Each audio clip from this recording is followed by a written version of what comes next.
All right, Small Town Cop, and I finally did the thing. My first personally owned suppressor, the YHM RBK, or is it the KRB, whichever way they phrase it. It has a Griffin. I want you to turn this that way.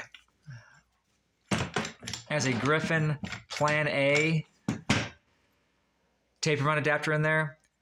This is the Griffin taper hammer comp, I think is what they call this thing.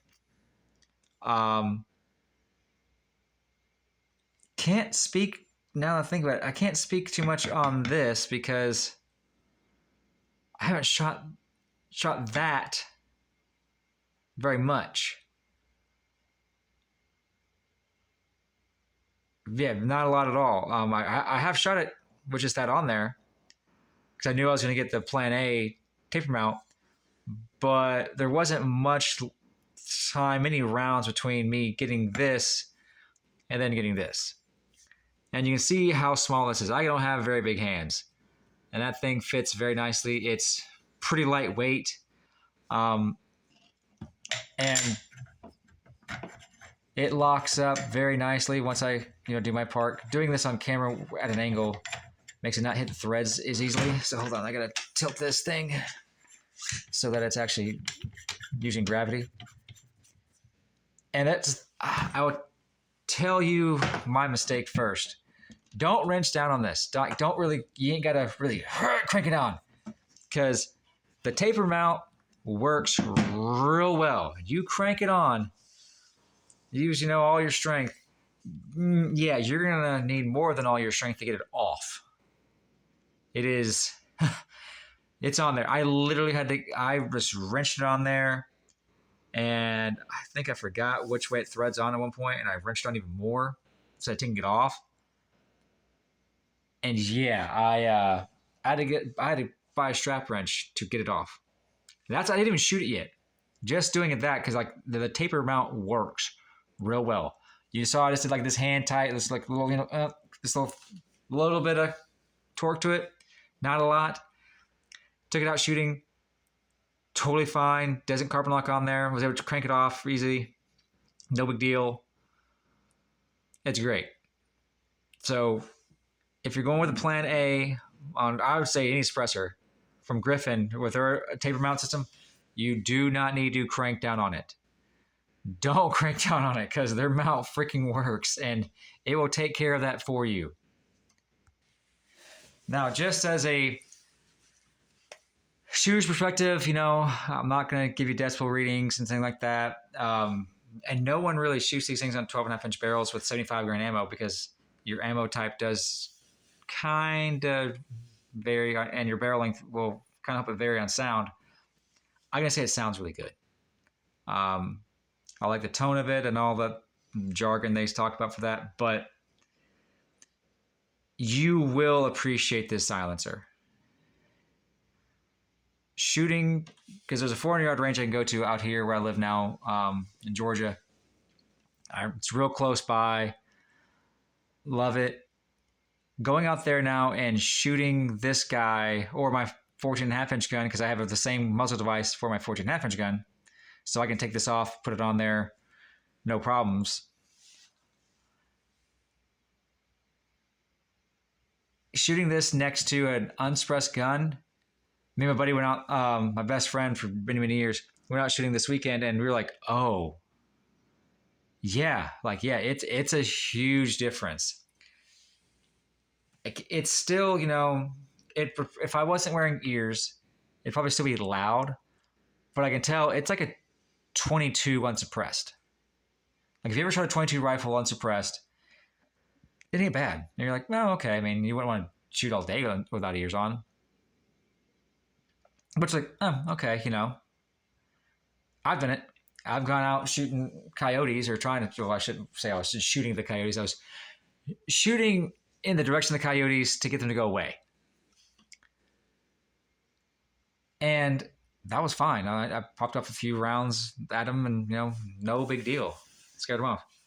So in my small town way, I will say, if you're looking to get something like this cake suppressor, the YHM, like, oh man, it's going to be worth the money. Am I going to do all the stuff I want to do? Yeah. It's 556. You're not going to get it secret swirl quiet, 3-inch blackout quiet, 22 quiet anyway. So I don't see the point of going with a slightly longer suppressor when you're really not going to get that much more sound suppression.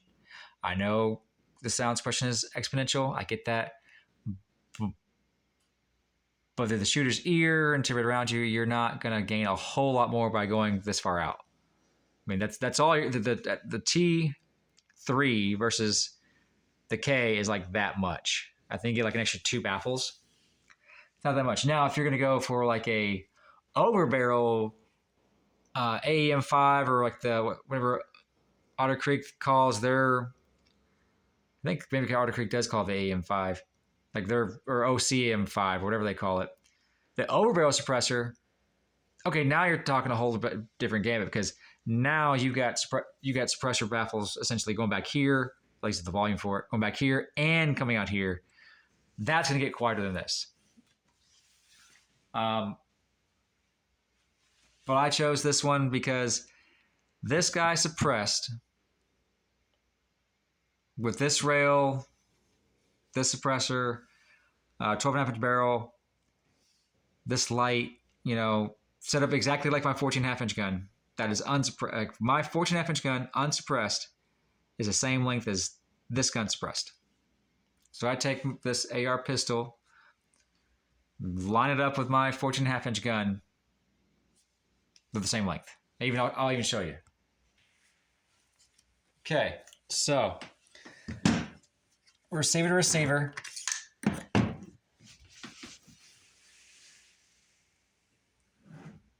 You can see I've got, it's kind of off the camera.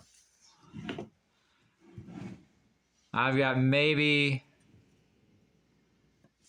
an extra 1/2 inch at the end for this one. So now my 14.5-inch gun has become my official scoped carbine, whatever you want to phrase, military term you want to phrase that, SPR, I don't really care. But I've got the same weight that this one was, unsuppressed. Essentially the same length, unsuppressed, but now suppressed. That's why I went 12.5-inch gun. I knew that if I can keep it like this, I'm golden, because this thing feels great to me. With the aim point T2 that was on here, now on this one, this is now my go-to rifle. This 12.5 is now my go-to gun. It's a real good jack of all trades. I've already taken out to 400 yards. It does great. And those who follow for a while, I decided to get rid of my 10.5-inch because I couldn't really do 300 that well consistently with it. But this guy, I'm doing 400 like it's nothing. And again, it's in a very compact package. At least a compact package enough for me. But the YHM Turbo K RB, man, if you're thinking about picking one up, you want somebody's opinion that's not getting paid, not some, gun snob. Well, I probably have a little bit of a gun snob just now for suppressors. You will not just be disappointed with this. If you're thinking about going to 12.5, you're going to love it. By the way, if I didn't mention, this is a piston gun. So the big things, if you care about suppressors, gas to the face. I get very little gas to the face. Now, this already is on a piston, so it doesn't send gas back to the receiver anyway. But the little bit of gas I get going from the barrel, I'm not getting a lot of gas through the charging handle. So if I shoot a real quick, a lot of rounds, I'll get a little bit. But nothing to really make my blink or something like that. I will probably still switch this out just for safety's sake. But yeah, you can see I got black stuff in my hands just because I was touching this over here. Yeah. So it lives up to the reduced back pressure. I don't get a lot of back pressure out of this thing. I do not have any kind of issues taking it off or swapping it between guns. I mean, that's the wonder of the hub system now, is I can just go from there to there real easy. And it sounds great on both of these barrels. YHM, hit out the park with this. I'm kind of rambling on this video. It's late and tired, but I wanted to get one out for tonight. Talk about my first suppressor. Hope you guys like it. If you're interested in this suppressor, I would buy it before the tax time goes away, because I have a feeling that the wait time for suppressors is going to go right back up. Just a theory, because everyone's waiting to get suppressors, so that means there's going to be a long line come January 1st.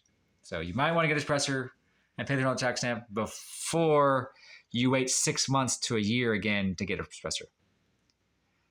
I took 4 days to get this one.